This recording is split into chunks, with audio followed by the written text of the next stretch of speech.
ঘাসগুলো খেয়ে নেয়। আমার মাথাটা ঘুরছে কেন? কি হলো আমার? এরপর বাঘ অজ্ঞান হয়ে মাটিতে পড়ে যায়। হায় হায়, এই রাজা আবার মারা গেল নাকি? এটা কি হলো? এখন যদি কেউ বুঝতে পারে তাহলে তো আমাকে মেরে ফেলবে, কিন্তু কেউ তো দেখেনি, শুধু এই রাজার ছানাটা দেখেছে।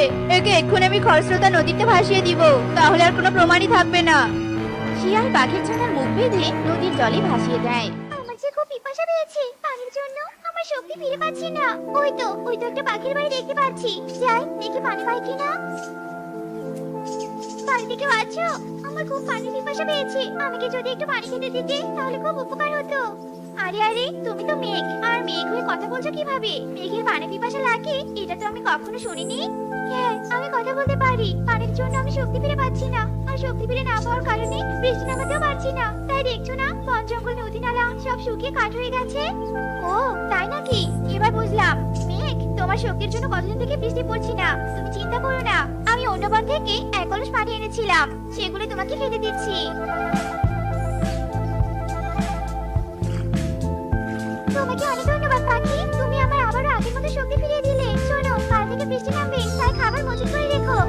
এসব কথা বলে মেঘ সেখান থেকে চলে যায়, আর টুনি কিছু টাকা নিয়ে বাজারে চলে যায় খাবার আনতে। আর কয়েকদিনের জন্য কিছু চাল ডাল নিয়ে বাড়িতে চলে আসে, আর এভাবে সেই দিন কেটে যায়। পরের দিন মা, ও মা, কতদিন থেকে নানু বাড়িতে যাওয়া হয় না, আজ তুমি আমাদের দুই ভাই বোনকে নানু বাড়িতে নিয়ে যাও না মা। হ্যাঁ মা, ঠিক কথাই বলেছে। চলো না, আজ আমরা নানু বাড়িতে যাই, আমারও যে নানু বাড়িতে যেতে খুব ইচ্ছে করছে মা। হ্যাঁ রে বাবা, সেটা তো বুঝেছি, কিন্তু আজ বৃষ্টি নামতে পারে, তো নানু বাড়িতে অনেক দূরে, বৃষ্টির মধ্যে অত ঠিকভাবে যেতেও পারবো না, আর বৃষ্টিতে ভিজে গেলে যে অসুখ হবে, তখন কি হবে বলতো? মা, তুমি মিথ্যে বলছো, আমাদের বনে এই সময় বৃষ্টি হবে না, দেখছো না বাইরে কত রোদ উঠেছে। এরপর টুনি টুকি আর রকিকে মেঘের সব কথা ভুলে বলে। ঠিক আছে মা, আমরা তাহলে যাবো না, চল ঠিকই আমরা কনকের বাড়িতে খেলতে যাই। মা, আমরা তবে খেলতে গেলাম। আচ্ছা যা, আর আকাশে মেঘ করার সাথে সাথে বাড়িতে চলে আসবে কিন্তু। আচ্ছা ঠিক আছে মা। টুকি, চল আমরা একাই নানু বাড়িতে চলে যাই। মা আমাদের নিয়ে যাবে না বলে মেঘের কথাগুলো মিথ্যে বলেছে, মেঘ কখনো পানি খেতে পারে বল? হ্যাঁ রে ভাই, তুই তো ঠিক বলেছিস, কিন্তু আমরা কি করে নানু বাড়িতে যাব? আমরা তো কিছুই চিনতে পারবো না, আমার তো মনে পড়ছে না নানু বাড়ি যাওয়ার পথ কোনটা, আবার হারিয়ে যাবো না তো আমরা। ধুর, এত চিন্তা করিস না তো টুকি, আমার সব মনে আছে, আমরা ঠিক নানু বাড়িতে যেতে পারবো। এরপর দুজনে উঠতে উঠতে তাদের নানু বাড়ির দিকে যেতে থাকে, আর পথে তারা পাখির কবলে পড়ে যায়। আরে আরে, এই তো দুটো শিকার পেয়ে গেছি, এদের লোভ দেখিয়ে আমার গুহায় নিয়ে যাব, আর একাই শান্তি করে তাদের হাড়গোড় চিবিয়ে চিবিয়ে খাবো, আর এদের বুঝতে দেওয়া যাবে না। আমাদের খেয়ে না, আমাদের ছেড়ে দাও, ছেড়ে দাও। আরে ছানারা, তোমরা আমাকে দেখে ভয় পাচ্ছ কেন? আমি ভালো বাঘ, আমি কোনো ছানাকে খাই না, আর আমি ছানাদের চকলেট দিয়ে তাদের খেলা করি, বুঝেছো? তোমরা চকলেট খেতে চাও? তাহলে আমি তোমাদের অনেক চকলেট দিব, তবে আমার সাথে আমার গুহা যেতে হবে। সত্যি বলছো? ইয়ে, কি মজা কি মজা, ঠিকই আমরা অনেক চকলেট খাবো, চল চল। কিন্তু ভাই, আকাশে তো দেখছি মেঘ করেছে, বৃষ্টি আসার আগে নানু বাড়িতে যেতে হবে। বাঘ, আমরা আজ তোমার সাথে গুহায় যেতে পারবো না, কাল যখন বাড়ি ফিরবো তখন তোমার গুহায় গিয়ে চকলেট খাবো আর অনেক মজা করবো। আচ্ছা, কাল তবে তাড়াতাড়ি চলে এসো, আমি এখানেই থাকবো। এরপর টুকি আর রকি বাঘের কাছে বিদায় নিয়ে আবারও উঠতে শুরু করে, আর উঠতে উঠতে এক পর্যায়ে তারা তাদের নানু বাড়িতে চলে যায়। আরে দিদি ভাই, দাদু ভাই, তোদের মা কোথায়? তোদের মাকে তো দেখতে পাচ্ছি না। নানু, আমরা তো মাকে ছাড়াই এসেছি, তাহলে মাকে কি করে দেখবে? আর আমরা যে তোমার বাড়িতে এসেছি এটা তো মা জানেই না, আমরা দু ভাই বোন পালিয়ে এসেছি তোমার কাছে। এ কি কথা, তোদের মা তো তোদের জন্য চিন্তা করবে, এটা তোরা একদম ঠিক করিসনি। যাই হোক, এসেছিস যখন বিশ্রাম কর, আমি তোদের বিকেলে বাড়িতে পৌঁছে দিয়ে আসবো। কি আকাশে এত কালো মেঘ দেখেও টুকি আর রকি বাড়ি ফিরছে না কেন? যাই, আমি ওদের বাড়িতে নিয়ে আসি। কাকুলি দিদি, কাকুলি দিদি, ও কাকুলি দিদি, টুকি রকি তোমাদের বাড়িতে খেলতে এসেছিল কি? কই না তো, আমার ছেলে কনক সকাল থেকে ঘরেই ঘুমাচ্ছে, তোমার ছানারা তো কনককে আর ডাকতে আসেনি। এরপর টুনি শালিকের বাড়িতে যায়, আর সেখানে টুকিদের খুঁজে পায় না। এইভাবে বনে আরো পাখিদের বাড়িতে টুকিদের খুঁজতে থাকে, কিন্তু কোথাও তাদের খুঁজে না পেয়ে তুমি চিন্তা করতে চায়। আমার ছানারা তাহলে কোথায় গেল? পুরো বনে তো তবে কি ওরা ওদের নানু বাড়িতে চলে গেল? না, আমি বরং সেখানেই যাই। যদি ওদের ওখানে পেয়ে যাই তাহলে আমার চিন্তা দূর হবে। টুনি তার মায়ের বাড়িতে যাওয়ার উদ্দেশ্যে বেরিয়ে পড়ে। আর কিছু দূর যেতেই মুষলধারে বৃষ্টি পড়তে থাকে। টুনি বৃষ্টির মাঝে খুব জোরে জোরে উঠতে থাকে। আর বৃষ্টির মধ্যে তেমন ভালো করে দেখতে না পেয়ে টুনি উঠতে উঠতে আর একটা গাছে থাকা জালে আটকে পড়ে যায়। কি আমি কোথায় আটকে পড়ে গেলাম? আমি তো বের হতে পারছি না। এখন আমি কি করে আমার ছানাদের কাছে যাবো? কিছুই তো আমি বুঝতে পারছি না। এইসব বলে টুনি কাঁদছিল। আর কিছুক্ষণের মধ্যেই বৃষ্টি থেমে যায়। আর সেখানে শিকারিও চলে আসে। এ কি, আমার জালে পাখি পড়েছে? আমি তো বিশ্বাস করতেই পারছি না। বৃষ্টির আগে পাখি ধরতে এসেছিলাম, বৃষ্টি আসায় ডালটা রেখে চলে গেছি, কিন্তু বৃষ্টির মধ্যে যে পাখি ঘুরে বেড়ায় এটা প্রথম দেখলাম। যাক, ভালোই হয়েছে, একে নিয়ে বাড়িতে যাই। আমাকে ছেড়ে দাও দাদা, আমাকে ছেড়ে দাও। আমি আমার ছানাদের খুঁজতে বেরিয়েছি, তাই তোমার জালে আটকা পড়েছি। ছেড়ে দেবো তোকে? এটা ভাবলি কি করে? কতদিন হলো পাখির মাংস খাই না, এতদিন পর যখন পেয়েছি তখন কি ছেড়ে দেওয়া যায়? কাল সকালেই তোকে কেটে রান্না করে খাবো। এইসব বলে শিকারি টুনিকে ধরে তার বাড়িতে নিয়ে যায়। আর তার বারান্দায় থাকা খাঁচার ভিতরে টুনিকে রেখে ঘরে চলে যায়। আমার ছানাদের মুখ আর দেখা হলো না। ছানারা আমাকে না পেয়ে অনেক কান্না করবে। হে সৃষ্টিকর্তা, আমার জীবন তো কালকে শেষ হয়ে যাবে। তুমি আমার ছানাদের ভালো রেখো। আরে এ কি, দরজাটা খুলে গেল কিভাবে? যাই হোক, ভালোই হয়েছে। এই সুযোগে আমি তাড়াতাড়ি পালিয়ে যাই। এই কথা বলে টুনি খাঁচা থেকে বেরিয়ে যায়। আর শিকারি টুনিকে বের হতে দেখে টুনির পিছনে দৌড়াতে থাকে, কিন্তু টুনিকে ধরতে পারে না, কারণ টুনি খুব জোরে উঠছিল। আর উঠতে উঠতে কিছুক্ষণের মধ্যেই তার মায়ের বাড়ি পৌঁছে যায়। মা টুনি, তুই এসেছিস, কিন্তু এভাবে আবাছিস কেন? এরপর টুনি বিনুকে সব কথা খুলে বলে। দিদি ভাই, দেখেছিস আজ তোদের জন্য তোদের মা কত বড় বিপদে পড়েছিল। এমন না বলে আর কখনো কোথাও যাবি না কিন্তু। মা, আমাদের ক্ষমা করে দাও, আমরা ভুল করেছি। সত্যি বলছি, আর কখনো আমরা একা কোথাও যাবো না। কিন্তু মা, রাস্তায় আমাদের কোনো বিপদ হয়নি। আমাদের সাথে বাঘের দেখা হয়েছিল। বাঘ আরো আমাদের চকলেট দিতে চেয়েছিল, কিন্তু আমরা বলেছি যে আমরা নানু বাড়ি থেকে আসার সময় চকলেট নিয়ে যাবো। কি বলছিস এসব? বাঘ তো তোদের খাওয়ার জন্য চকলেট দিতে চেয়েছিল। আজ আমি তোদের নানিতে আসতে তো তোদের বাঘ মেরে ফেলতো। এতবার বলেছি নানু বাড়িতে আজ যাওয়া যাবে না, তবুও পালিয়ে এসেছিস। যদি তোদের কিছু হয়ে যেত? দিদি ভাই, মায়ের কথায় কখনো অবাধ্য হতে নেই, তাহলে বিপদ আর সমস্যার মুখে পড়তে হয়। মা সবসময় সন্তানদের ভালো চায়, আর তাই যেখানে সেখানে যেতে দিতে চায় না। হ্যাঁ, এই টাইমে তোরে বলছি, আর কখনো তোমার কথা আমরা অবাধ্য হব না। চলো মা, এখন আমরা অন্য রাস্তা দিয়ে বাড়িতে যাই, না হলে যে বাঘ আমাদের ধরে ফেলবে। এরপর টুনি তার মায়ের কাছে বিদায় নিয়ে তার ছানাদের নিয়ে বাড়িতে চলে আসে। আর তার বাড়িতে এসে মেঘের বাড়ি দেখে অবাক হয়ে যায়। এ কি, এই মেঘের বাড়ি এখানে কোথা থেকে আসলো? আবার আমাকে খাঁচা থেকে বের হতে সাহায্য করলো? কি করেছে এসব? আমি তো কিছুই বুঝতে পারছি না। টনি, এসব আমি করেছি। আমি একদিন বিপদে পড়েছিলাম, তুমি আমাকে সাহায্য করেছো, তাই আমি তোমার বিপদে তোমাকে সাহায্য করেছি। তোমার ঘরে চাল দিয়ে বৃষ্টির পানি পড়ে, তাই তোমাকে এই মেঘ বাড়িটি দিয়েছি। এই বাড়ি কখনোই ভাঙবে না, আর বৃষ্টির পানিও পড়বে না। মেঘ বন্ধু, তোমাকে অনেক ধন্যবাদ। আজ তুমি আমাকে সাহায্য না করলে আমার ছানাদের সাথে এক হতে পারতাম না। আজ থেকে তুমি আমার বন্ধু। বন্ধু তো বন্ধুর পাশে থাকবে। টনি, এত ধন্যবাদ দেওয়ার কি আছে? ঠিক আছে টনি, তোমরা ভালো থেকো, আমি আজ আসি। এই কথা বলে মেঘ আকাশে চলে যায়। আর টুনি তার ছানাদের নিয়ে মেঘের বাড়িতে সুখে দিন কাটাতে থাকে। দেখো কাকুলি দিদি, তুমি আমার মেয়েকে নিয়ে একদম বাজে কোনো কথা বলবে না। আমি কোনো বাজে কথা বলছি না, বুঝেছো? তোমার মেয়ে টানা গজিয়েছে, তাই আজকাল স্কুলের নাম করে জঙ্গলে ঝোপের ধারে ঘুরে বেড়াচ্ছে। সে আবার একা নয়, কোনো না কোনো ছেলে বন্ধুকে নিয়ে ঘুরছে। তাই বলি কি, সময় থাকতে মেয়ের লাগাম টেনে ধরো, নয়তো মেয়ে তোমার মুখে চুনকাই লাগিয়ে চলে যাবে। আমার মেয়ে কি করে না করে সেটা আমি বুঝে নিব, তা নিয়ে অন্য কাউকে কোনো মাথা ঘামাতে হবে না।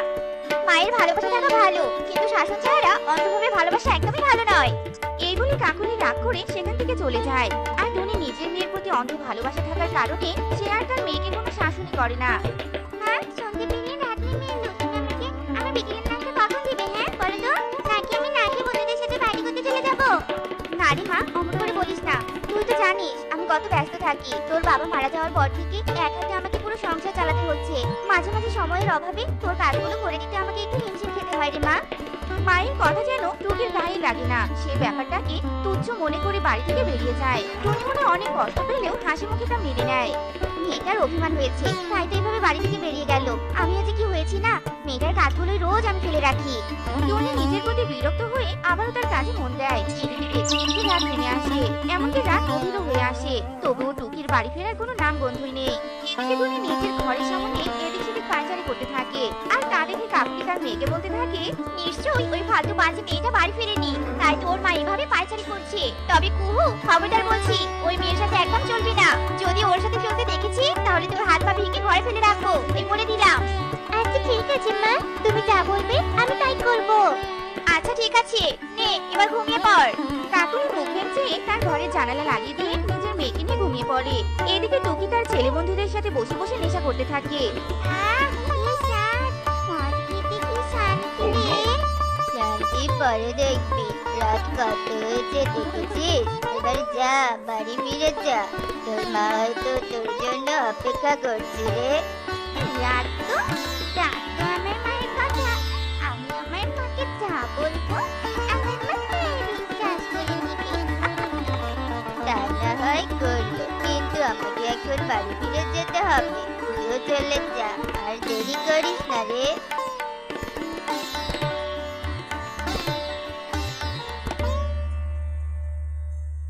টুকি, তুই আজও মদ খেয়েছিস? তোকে কতদিন না বলেছি যে মদ খাবি না, তুই আমার কথা কেন শুনিস না? এই শোনো মা, এখন অযথা চিৎকার করে আমার কানের পোকা মেরো না তো। আমার মদ খাওয়ার থেকে শান্তি তুমি তা কি করে জানবে? নিজে তো আর নিজের শৈশবটাকে উপভোগ করতে পারোনি, তাই আমার শৈশবটাকে নষ্ট করতে চাচ্ছ। যত সব, এই সরে যা তো আমার সামনে থেকে। এই বলে টুকি নিজের ঘরে চলে যায়, আর টুনি মেয়ের এমন বেপরোয়া ভাব দেখে অনেক কষ্ট পায়, আর মনে মনে ভাবতে থাকে, আমি যদি আমার মেয়েটাকে ঠিকমতো শাসন করতাম তাহলে আজ আর আমাকে এমন দিন দেখতে হতো না, দেখতে হতো না। টুনি নিজেকে দোষারোপ করে কান্না করতে থাকে। এদিকে দেখতে দেখতে সকাল হয়ে যায়, আর সবাই নিজেদের কাজে ব্যস্ত হয়ে পড়ে। টুনিও তার মেয়েকে রেখে নিজের কাজে চলে যায়। আর কাজ করতে করতে টুনি ভীষণ খিদে পায়, আর পাবেই বা না কেন, সারা রাত আর সারা দিন থেকে এসে কিছুই খায়নি। উফ, কোথায় তো আমি চোখে দেখতে পাচ্ছি না। এখানে আশেপাশে তো আমার কোনো খাবারও নেই, শুধু আছে একটা মানুষের গ্রাম। না, মানুষের গ্রামে গিয়ে দেখি যদি কোনো খাবার পাই। টুনি উড়ে উড়ে মানুষদের গ্রামে যায়, আর এদিক সেদিক তাকিয়ে খাবার খুঁজতে থাকে, কিন্তু কোনো খাবার না পেয়ে হতাশ হয়ে যায়। টুনি পাখি, কি হয়েছে? অমন শুকনো মুখে বসে আছো কেন? খিদে পেয়েছি বুঝি? হ্যাঁ, আমার ভীষণ খিদে পেয়েছে, কিন্তু আমি কোথাও কোনো খাবার পাচ্ছি না, তাই বসে আছি। আচ্ছা বুঝতে পেরেছি, এসো আমার সাথে, আমি তোমাকে খাবার দিচ্ছি। বিমলার কথা শুনে টুনি ভীষণ অবাক হয়ে যায়, আর বিমলার সাথে গিয়ে তার বাড়ির উঠোনে বসে পড়ে। আর বিমলা ঘর থেকে এক থালা খাবার এনে টুনির সামনে দেয়। কি হলো টুনি পাখি, তুমি না খেয়ে বসে আছো যে? আসলে বাড়িতে আমার মেয়েটাও না খেয়ে বসে আছে, আমি আজ ওর জন্য কোনো খাবার রেখে আসিনি। ওকে রেখে আমি কি করে খাই বলো? তুমি বরং এক কাজ করো, খাবারগুলো আমাকে পলিথিনে করে দিয়ে দাও, আমি আমার মেয়েকে দিয়ে তবেই খাবো। মায়ের ভালোবাসা এমনই হয়, তুমি এই খাবারগুলো খেয়ে নাও, আমি তোমার মেয়ের জন্য খাবার দিয়ে দিব। বিমলার এমন কথা শুনে মহা খুশি হয় টুনি, আর তারপর তৃপ্তি করে খাবারগুলো খেয়ে নেয়। আর বিমলাও টুকির জন্য খাবার পলিথিনে করে দিয়ে দেয়। তোমাকে অনেক ধন্যবাদ, তুমি আমার অনেক বড় উপকার করলে। টুনির কথা শুনে বিমলা মুচকি হাসে, আর তারপর টুনি খাবারগুলো নিয়ে সেখান থেকে বাড়ি ফিরে আসে, আর খাবারগুলো নিয়ে টুকিকে দেয়। বলি কি মা টুকি, তুই তোর বন্ধুকে ছেড়ে দে, নতুন করে পড়াশোনা শুরু করে দে। তোকে নিয়ে আমার অনেক স্বপ্ন রে মা, তুই অনেক বড় হবি। জানিস, তোর বাবা মারা যাওয়ার পর তোর নানা ভাই আমাকে বিয়ে দিতে চেয়েছিল, কিন্তু আমি তোর কথা চিন্তা করি আর দ্বিতীয় বিয়ে করিনি। কিন্তু তোকে অনেক ভালোভাবে পড়াশোনা করিয়ে অনেক ভালোভাবে রাখবো, তার জন্য আমি খেয়ে না খেয়ে তোর জন্য খাবারও জোগাড় করেছি। তুই অসুস্থ হলে কত রাত আমি না ঘুমিয়ে কাটিয়েছি। তুই আমার স্বপ্নগুলোকে নষ্ট করিস না মা। টুকি তার মায়ের কথা শুনে কান্না করে দেয়, আর কোনো কথা না বলে কাঁদতে কাঁদতে বাড়ি থেকে বেরিয়ে যায়। আর তখনই রনি আসে টুকির কাছে। রে, তুই কাঁদছিস কেন? কই, আমি তো কাঁদছি না, এমনি চোখে হয়তো কিছু পড়েছে, তাই চোখ দিয়ে জল আসছে। বুঝতে পেরেছি, চল চল, আজ রকিদের বাড়িতে চল, সেখানে আমাদের জন্য একটা পার্টি করা আছে। আমাকে একা ছেড়ে দে, আমি আর কোথাও যাব না। তুই যাবি না, তোর ভার যাবে। এই বলে রনি টুকিকে জোর করে তুলে নিয়ে একটা বড় পুরনো বাড়িতে নিয়ে যায়। তুই আমাকে এখানে কেন নিয়ে এলি বল? ছেড়ে দে বলছি, ছেড়ে দে আমাকে, আমি বাড়ি ফিরে যাব। ছেড়ে দেওয়ার জন্য তো আমি তোকে এখানে আনিনি। আমি তো তোকে এনেছি তোর চোখ, কিডনি, কলিজা এসব নেওয়ার জন্য, কারণ এগুলো আমি বিক্রি করে অনেক টাকা পাবো। তুই আমার বন্ধু হয়ে আমার সাথে এমন কাজ করতে পারবি? কেন পারবো না? তোর আগে আমি আমার অনেক বন্ধুর সাথে এমন কাজ করেছি। এটা আমার নতুন কিছু না। মা ঠিকই বলেছিল, তোরা ভালো না। যদি আমি মায়ের কথা শুনতাম তাহলে আজ আমাকে এমন দিন দেখতে হতো না। মা কোথায় তুমি? মা কোথায় তুমি? তোর মা কেন? মায়ের মরা মা উঠে এলেও আমার হাত থেকে তোকে বাঁচাতে পারবে না। রনি টুকিকে বেঁধে রেখে হাসতে থাকে।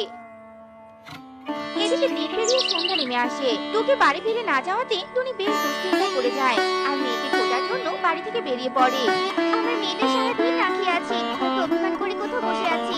মা টুকি, মায়ের উপর আর অভিমান করে থাকিস না মা। ফিরে আয় মা। টুকি, মা টুকি। টুনি জোরে জোরে টুকিকে ডাকতে থাকে, কিন্তু কোনো সাড়া শব্দ না পেয়ে অস্থির হয়ে যায়। আর তখনই তো প্রজাপতি তার সামনে এসে দাঁড়ায়। তুমি কি আমার মেয়েকে খুঁজছো? হ্যাঁ, তুমি দেখেছো আমার মেয়েকে? তোমার মেয়েকে আমি জানি না, তুমি একটা ছেলেকে দেখলাম যে এখান থেকে একটা মেয়েকে জোর করে তুলে নিয়ে যাচ্ছে। তুমি তো কোথায় নিয়ে গেছে বলো আমাকে, আমি এক্ষুনি যাবো সেখানে। এসো তুমি আমার সাথে। এরপর টুনি প্রজাপতির সাথে উড়ে সে পুরনো বাড়িতে যায়। আর তখনই রনি টুকিকে কাটার জন্য বড় ছুরি বের করে। দেখ রানী, তুই আমাকে মারিস না। আমাকে ছেড়ে দে, তুই মারিস না আমাকে, আমাকে মারিস না। আজ তোকে কেউ বাঁচাতে পারবে না রে, কেউ না।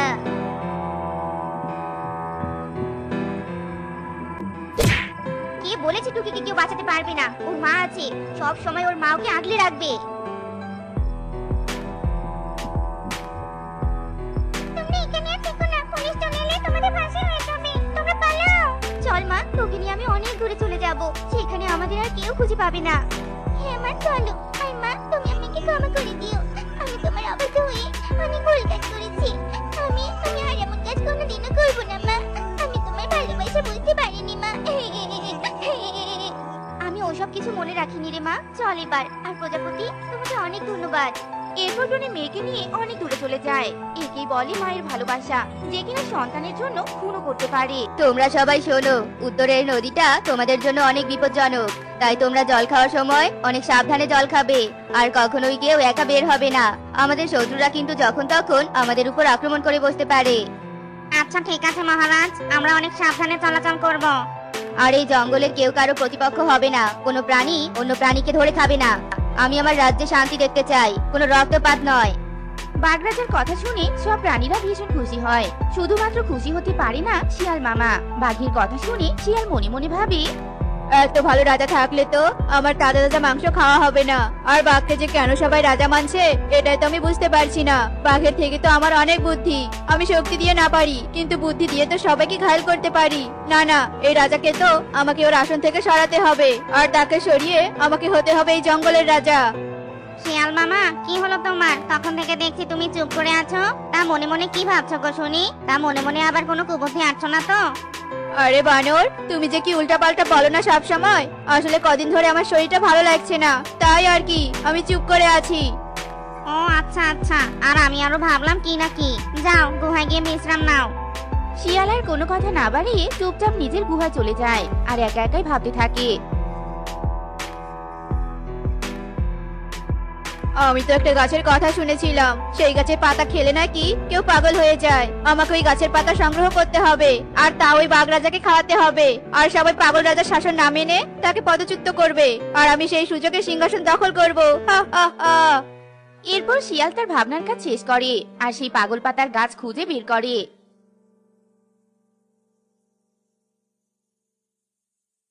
আর তার পাতা ছিঁড়ে এনে রস করে আর তা পায়েসের সাথে মিশিয়ে বাঘের কাছে নিয়ে যায়।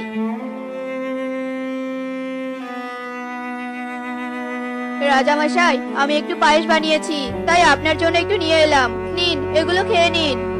রাজা কোনো কিছু না ভেবে পায়েসগুলো খেয়ে নেয়।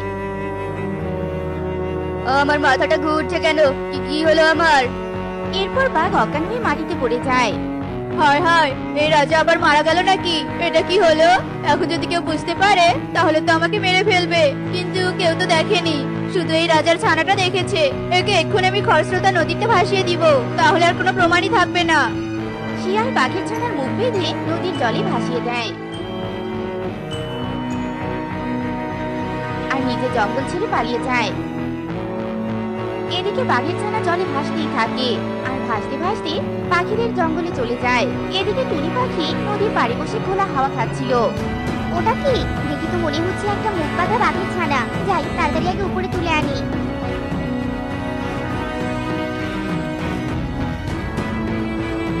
এই ছানা, তুমি কোথা থেকে এলে? আর তোমার বাবা মা কোথায়? আমার মা নেই, আমার বাবা তো ওই গুহায়। কিন্তু ওই পচা শিয়াল আঙ্কেল আমাকে জলে ভাসিয়ে দিয়েছে আর বাবাকে ঘুম পাড়িয়ে দিয়েছে। আহারে, কি অসহায় ছানা। আর ওই নিষ্ঠুর শিয়ালকে যদি একবার পাই তাহলে ওর খবর খারাপ করে ছাড়বো আমি। চলো তুমি আমার সাথে আমার বাড়িতে চলো। টুনি বাঘের ছানাকে নিয়ে বাড়ি ফিরতে থাকে। এদিকে জঙ্গলের অন্যান্য পাখিরা তা দেখে রেগে যায়। কিরে টুনি, তুই কি আমাদের মারার জন্য এই বাঘের ছানা কিনেছিস নাকি? হ্যাঁ, তোমরা ভয় পেও না, এই বাঘের ছানা খুব অসহায়, এ আমাদের কোনো ক্ষতি করবে না। তুই বললি আর আমরা বিশ্বাস করলাম? এটা কখনোই না। তুই এক্ষুনি একে রেখে আয়। এ আমাদের কোনো ক্ষতি না করলে তো ওর বাবা এসে আমাদের ক্ষতি করে দিবে। এর বাবা অসহায় হয়ে কোনো এক জঙ্গলে পড়ে আছে। আমরা সবাই নিষ্ঠুর না হয়ে সবাই মিলে এই ছানাটাকে কি তার বাবার কাছে ফিরিয়ে দিতে পারি না বলো? এরপর সবাই একটু চুপ থেকে বলতে থাকে। ঠিক আছে টুনি, তুই আর ছানাটাকে বাইরে নিয়ে যা আর সুস্থ করে তোল। তারপর না সবাই মিলে ছানাটার বাবাকে খুঁজে বের করবো। টুনি ছানাটাকে বাড়ি নিয়ে গিয়ে বাটিতে করে দুধ খেতে দেয় আর দুধ খেয়ে ছানাটা অনেকটাই সুস্থ হয়ে যায়। ওইদিকে বাঘেরও জ্ঞান ফিরে আসে। আসলে শিয়াল উত্তেজনাবশত বাঘকে ভুল একটা গাছে পাতা খাওয়ায় আর যা খেয়ে বাঘ শুধু অজ্ঞানী হয়ে যায়। আমার ছানা কোথায় গেল? কে কোথায় আছো? শীঘ্রই আমার কাছে এসো। বাঘের চিৎকার শুনে সবাই দৌড়ে আসে। কি হয়েছে মহারাজ? এরপর বাঘ শিয়ালের সব ঘটনা খুলে বলে। শয়তান দুষ্ট শিয়ালকে যদি একবার ধরতে পারি না তাহলে ওকে টুকরো টুকরো করে কেটে খাবো। তার আগে আমার ছানাটাকে খুঁজে দাও। এরপর কিছুজন যায় শিয়ালকে খুঁজতে আর কিছুজন যায় বাঘের ছানাকে খুঁজতে। এদিকে পাখিরাও বাঘের ছানার বাবাকে খুঁজতে থাকে। কিরে টুনি, অনেক দূরে তো এলাম কিন্তু কোথাও তো খুঁজে পেলাম না। চলো না আর একটু কষ্ট করে সামনের দিকে যাই। সবাই মিলে হাঁটতে হাঁটতে সামনের দিকে যায়।